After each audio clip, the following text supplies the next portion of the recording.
Good morning sir. हाँ sir, second part जो था sir, internal structure of testis. Sir मैं इंटरनल स्ट्रक्चर ऑफ टेस्टिस के बारे में आपको बताऊंगा। Sir internal structure of testis testis ये जो होता है वो 3 कोट से कवर होता है सर।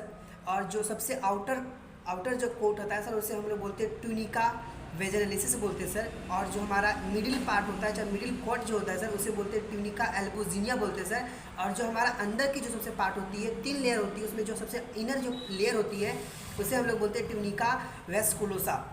एक एक करके हम लोग चर्चा करेंगे सर इसके बारे में, तीनों के बारे में, और फिर आपको मैं क्लियर कर दूंगा। सर जब सबसे पहले बात करेंगे हम लोग आउटर मोस्ट के बारे में, जो है ट्यूनिका वेजनलिसिस। सर ट्यूनिका वेजनलिसिस क्या होती है? ये प्राइटल और विसरल लेयर होती है सर, कोट होती है सर, जो कि हमारे टेस्टिस को कवर करती है।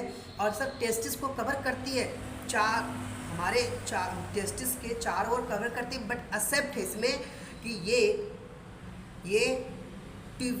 Testicular vessel and nerves enter the testis को कवर नहीं करती है। कौन? ट्यूनिका वेजनलिसिस। बात करेंगे हम लोग सर आगे की ट्यूनिका एल्बोजिनिया के बारे में। सर ट्यूनिका एल्बोजिनिया डेंस होता है सर, ये वाइट फाइब्रस कॉट जो कि हमारे चारों तरफ टेस्टिस को कवर करता है। कौन? ट्यूनिका एल्बोजिनिया टेस्टिस के चारों ओर कवर करना कौन करता है? ट्यूनिका एल्बोजिनिया करता है। और साथ साथ में सर जो ट्यूनिका एल्बोजिनिया का जो होता है ना सर, कि जैसे बोल सकते हैं पोस्टीरियर पार्ट, जो पोस्टीरियर पार्ट होता है वो थिकनेड होता है। जो ट्यूनिका एल्बोजिनिया का जो पोस्टीरियर पार्ट होता है वो थिकनेड होता है, जो कि वो फॉर्म करता है क्या चीज़ को?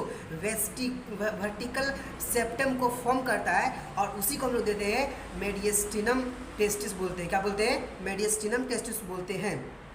अरे यार क्लियर करो, क्लियर पूरा अच्छे से करते हैं सर हम, देखिए एकदम क्लियर। हमने एक एक करके बताया आपको सारी बात। अब बात करेंगे तीसरी जो हमारे ट्यूनिका वेस्कुलोसा है। सर ट्यूनिका वेस्कुलोसा जो है वो टेस्टिस का इनर मोस्ट वेस्कुलर पार्ट होता है, या इनर मोस्ट वेस्कुलर कोट होता है। ठीक है, इतनी बात क्लियर। तो और ये लाइनिंग करता है कहाँ? Testicular lobules. हाँ, तो मैंने क्या बताया है कि तीसरा में बताया है कि ट्यूनिका क्या बोलते हैं उसका नाम? ट्यूनिका वेस्कुलोसा। हाँ, ट्यूनिका वेस्कुलोसा जो होता है टेस्टिस का इनर मोस्ट वेस्कुलर कोट होता है, लाइनिंग टेस्टिकुलर लोब्यूल्स। और प्रत्येक लोब्यूल के पास 1 से 3 कितना? 1 से 3 सेमिनिफेरस ट्यूब्यूल होता है। कितना होता है? 1 से 3 सेमिनिफेरस ट्यूब्यूल होता है। इतनी बात क्लियर सर। और ये इंटर करता है कहाँ? मेडियस्टिनम में इंटर करता है।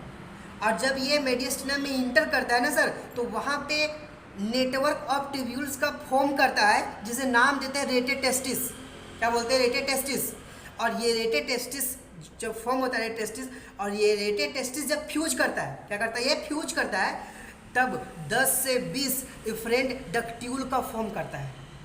और यही 10 से 20 इफरेंट डक्ट्यूल को जो फॉर्म हुआ उसी को नाम हम लोग दे देते हैं वासा इफरेंसिया। क्या बोलते हैं? वासा इफरेंसिया नाम दे देते हैं। कितनी बात क्लियर है सर? जब वासा इफरेंसिया का जब हो गया, मतलब फॉर्म हुआ, तो ये जो डक्ट्यूल है इफरेंसिया वासा इफरेंसिया जो था, जो हम लोग बोलते थे 10 से 20 इफरेंट डक्ट्यूल का जो फॉर्म हुआ, ये टेस्टिस के पोस्टीरियर, मतलब सबसे टेस्टिस के सरफेस के पोस्टीरियर पार्ट से आता है। और कहाँ जाके खुलता है? ओपन इन कॉमन डक्ट्यूल में, जब कॉमन ट्यूब्यूल में। कहाँ पे? कॉमन ट्यूब्यूल में जाके ओपन होता है। और जब ये ओपन होता है तो वहाँ हाईली कोइल्ड हो जाता है। हाईली कोइल्ड से क्या होता है? वहाँ पे एपिडाइडिमिस का फॉर्म होता है। और जब एपिडाइडिमिस का फॉर्म होता है तो एपिडाइडिमिस का काम क्या है?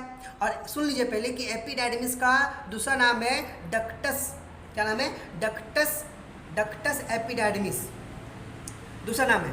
तो डक्टस एपिडाइडिमिस करता क्या है? ये स्पर्म का मैचुरेशन में रिस्पॉन्सिबल होता है। मतलब जो स्पर्म होता है ना, उसको भी मैच्योर होना पड़ता है। तो स्पर्म के मैचुरेशन में रिस्पॉन्सिबल कौन होता है? एपिडाइडिमिस होता है। समझ रहे हो ना सर? क्लियर है मेरी बात? अच्छा ठीक है, आपने इतना बोल रहे हैं तो और आगे बता देते हैं कि एपिडाइडिमिस। और सुन लीजिए पहले कि एपिडाइडिमिस का रिस्पॉन्सिबल क्या होता है? कि वो स्पर्म को मैचुरेशन करवाने में क्या करता है, रिस्पॉन्सिबल होता है एपिडाइडिमिस। बात करेंगे आगे हम लोग कि जो हमने बताया आपको कि प्रत्येक लोब्यूल के पास 1 से 3 सेमिनिफेरस ट्यूब्यूल होता है, लेकिन पूछ दे अगर कि भैया बताइए कि प्रत्येक टेस्टिस के पास कितना सेमिनिफेरस ट्यूब्यूल होता है, तो मैं आपको बता देना चाहता हूँ कि the total number of seminiferous tubule in each testis 750 से 1000, मतलब प्रत्येक टेस्टिस के पास 750 से 1000 तक क्या होता है, सेमिनिफेरस ट्यूब्यूल होता है। चलो बढ़िया बात है, आगे की बात करते हैं हम लोग। आगे बात करेंगे सर एपिडाइडिमिस के बारे में। अभी जो एपिडाइडिमिस हाईली कॉइल्ड से एपिडाइडिमिस का जो फॉर्म हुआ था, तो वही एपिडाइडिमिस के बारे में बात करने जा रहे हैं। सर जो एपिडाइडिमिस होता है, एपिडाइडिमिस का जो लेंथ होता है ना सर, वो 6 मीटर तक होता है। ओ 10 दिखा रहा, मतलब 10 नहीं समझिएगा, एक समझ लीजिए एक तरह से ये 6 मीटर तक लंबा होता है, इससे लेंथ होता है। सर एपिडाइडिमिस 3 पार्ट में होता है। एपिडाइडिमिस का 3 पार्ट होता है। एक होता है क्या, अपर पार्ट, एक होता है मिडिल पार्ट, एक होता है basal part. Sir upper part को हम लोग बोलते हैं हाईली क्वाइल्ड पार्ट, जो बेसल पार्ट है उसको बोलते हैं लीस्ट क्वाइल्ड पार्ट। क्या बोलते हैं, लीस्ट क्वाइल्ड पार्ट। ठीक है, इतना बात क्लियर है।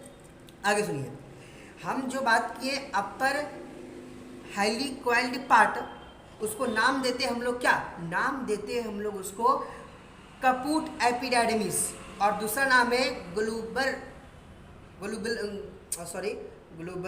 उसको बोलते हैं हम लोग, नाम वही है बट बोल नहीं पा रहा, ग्लोबस। हाँ ग्लोबस माइनर, बढ़िया बात है, ग्लोबस माइनर बोलते हैं। जबकि जो मिडिल पार्ट है उसे हम लोग कॉर्पस एपिडाइडिमिस, क्या बोलते हैं, कॉर्पस एपिडाइडिमिस बोलते हैं। और जो हमारा थर्ड पार्ट है, हमारा जो इधर गाड़ी चलती है थोड़ी इसलिए आवाज़ आ जाती है, जो हमारा थर्ड पार्ट है, क्या नाम है इसका, जो थर्ड पार्ट हमारा एपिडाइडिमिस कॉर्पस एपिडाइडिमिस हो गया। जो थर्ड पार्ट था बेसल और उसको बोलते हैं लिस्ट क्वाइल्ड पार्ट, जिसको उसको बोलते हैं कौडा एपिडाइडिमिस या फिर ग्लोबस माइनर, उसको बोले ग्लोबस मेजर, इसको बोल रहे ग्लोबस माइनर। डिफरेंस है देखिए यहाँ पे, उसको बोले कपूट एपिडाइडिमिस, अपर वाले को कपूट एपिडाइडिमिस, इसको बोले कौडा एपिडाइडिमिस। आप सुनिए, ये कौडा एपिडाइडिमिस का काम, ये कौडा एपिडाइडिमिस क्या करता है सर, ये कौडा एपिडाइडिमिस इंटर करता है inside the abdominal cavity form किसके, स्क्रोटल सेक या फिर scrotum, in the form of, किसके फॉर्म में, वास डिफरेंस के फॉर्म में। किसके फॉर्म में, वास डिफरेंस के फॉर्म में। वास डिफरेंस के फॉर्म में ये इंटर करता है, समझ रहे हो ना सर। तो वास डिफरेंस के फॉर्म में इंटर किया। अब ये सुनिए सर एम्पुला के बारे में, ये एम्पुला क्या चीज़ है सर, ये वास डिफरेंस जो है ना, वास डिफरेंस का जो टर्मिनल डायलेटेड पार्ट होता है ना सर, वास डिफरेंस का टर्मिनल डायलेटेड पार्ट जो होता है उसी को हम लोग बोलते हैं एम्पुला। क्या बोलते हैं, एम्पुला। अब ये जो वास डिफरेंस और एपिडाइडिमिस जो आया, ये वास डिफरेंस जो एपिडाइडिमिस आया, ये दोनों बनता कैसे, डेवलप कैसे होता है, सुनिए सर। जो वास डिफरेंस है और जो हमारा ये एपिडाइडिमिस है, डेवलप फ्रॉम उलिफियन डक्ट ऑफ मीजोनोफोर्स, ठीक है, अच्छी बात है। मतलब मैं कहना चाह रहा हूँ कि मीजोनोफोर्स का उलिफियन डक्ट से एपिडाइडिमिस और वास डिफरेंस का डेवलप होता है। ठीक है, इतने बात क्लियर। अब एपिडाइडिमिस और वास डिफरेंस के बारे में कुछ बता देते हैं। अब जो एपिडाइडिमिस है आप तो जान रहे हैं कि ये क्या करता है, ये टेम्परली स्पर्म को स्टोर करता है। क्या करता है, स्पर्म को स्टोर करता है। और ये भी काम करता है, क्यों करता है, क्यों करता है, for as long as 1 month. मतलब मेरा कहने का मतलब क्या है कि epididymis can temporarily store the sperm for, किसके लिए, for as long as 1 day, 1 month, 1 month बोल सकते हैं, 1 डे नहीं, 1 मंथ। ठीक है, अच्छी बात है। और आपको तो बता दिया गया था कि ये तो हमारा जो एपिडाइडिमिस है, यह स्पर्म को क्या करता है, मैचुरेशन करवाने में रिस्पॉन्सिबल होता है। चलो क्लियर बात है, इतना सुन लीजिए। कुछ टॉपिक छोटा सा बच गया है वास डिफरेंस के बारे में। सर ये वास डिफरेंस के बारे में, वास डिफरेंस क्या होता है, वास्ट डिफरेंस ये अपर की ओर रन करता है, अपवर्ड रन करता है और जाके कहाँ खुलता है, एब्डोमिनल कैविटी में जाके ओपन होता है, ओपन होता है, इंटर करता है, ओपन नहीं इंटर करता है, कहाँ पे, एब्डोमिनल कैविटी में इंटर करता है। और ये क्या करता है, एसिकुलेटेड डक्ट को फॉर्म करता है और ये ओपन हो जाता है, कहाँ पे, ओपन जो होता है उसका नाम है प्रोस्टेटिक उरेथ्रा, प्रोस्टेटिक उरेथ्रा में ओपन हो जाता है। तो ये हमारा था एपिडर्मिस, ये हमारा था वास्ट डिफरेंस के बारे में पूरी चर्चा कर दी एक एक करके। अब हम लोग नेक्स्ट में बताऊंगा मैं एक्सेसरी रिप्रोडक्टिव ग्लैंड्स के बारे में चर्चा करेंगे, तो उसके लिए बने रहिए। और इतना ही सर, मैं आपको बताऊंगा आगे एक्सेसरी रिप्रोडक्टिव ग्लैंड के बारे में क्या क्या चीज़ होता है सर। Thank you sir.